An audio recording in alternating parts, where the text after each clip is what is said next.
10ই March সোমবার কলকাতা পূর্ব মেদিনীপুর জেলার Tamluk journalist ক্লাবের উদ্যোগে 13তম বসন্ত উৎসব অনুষ্ঠিত হল তমলুক রাখাল মেমোরিয়াল ফুটবল ময়দানে।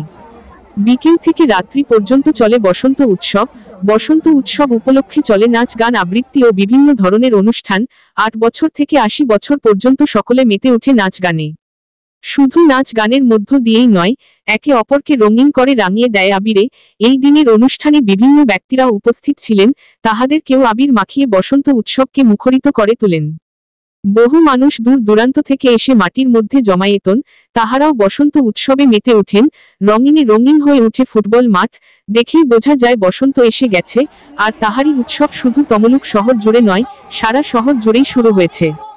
এমনকি বিভিন্ন সংস্থাও বসন্ত উৎসবের আয়োজন করে থাকেন। আমাদের তরফ থেকেও সকল শুভানুধ্যায়ীদের বসন্ত উৎসবের শুভেচ্ছা ও কৃতজ্ঞতা জানাই, অনুষ্ঠানকে আলোকিত করে রাখার জন্য।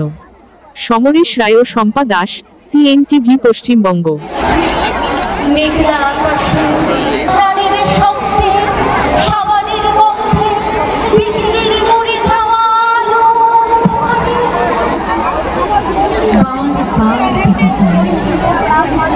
বছর পর বছর, প্রতি বছর যত দিন যাবে, ধন্যবাদ।